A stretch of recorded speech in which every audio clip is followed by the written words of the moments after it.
Samsung doesn't usually shake its own lineup from the inside, but the Galaxy A57 5G looks like it's quietly breaking rules that were supposed to protect flagship phones. Faster charging than premium models, design choices Samsung once reserved for higher tiers, and subtle trade-offs hidden behind spec sheets.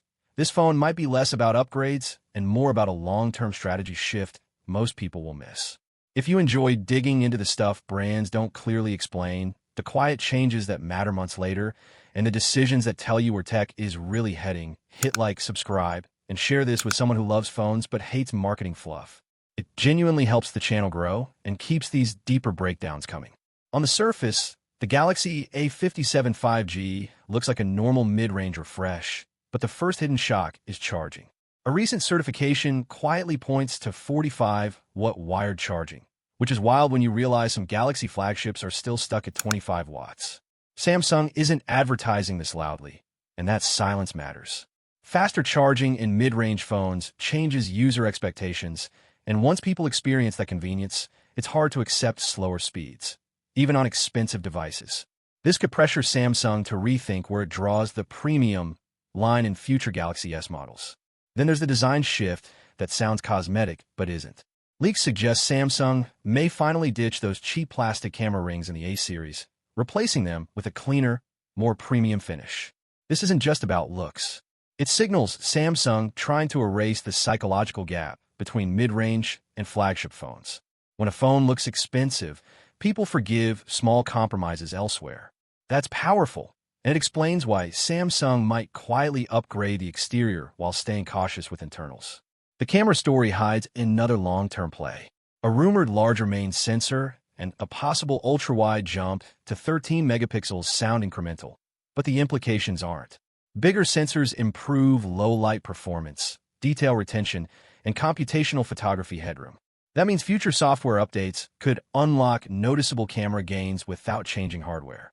Samsung has been leaning heavily on software-driven improvements, and the A57 might be built to age better than previous A-series phones, at least on paper. Performance is where the quiet downgrade might live.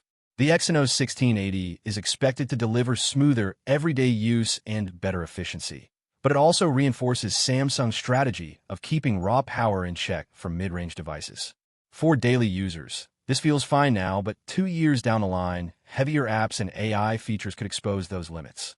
Samsung seems to be betting that charging speed, design, and camera perception matter more to buyers than long-term performance benchmarks.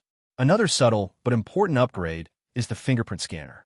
Faster, more reliable unlocking doesn't show up in flashy headlines, yet it directly affects how a phone feels every single day.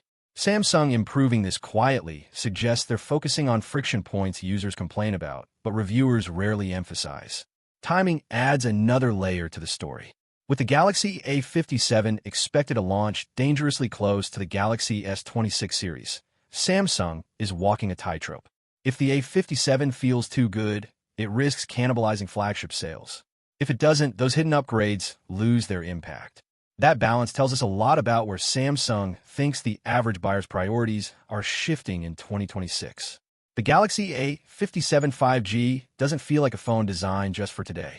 It feels like a test of pricing boundaries, of user tolerance for quiet compromises, and of how much premium Samsung can give away before its own lineup starts competing with itself. And if this experiment succeeds, the next A-series phones might change in ways no spec sheet will clearly warn you about.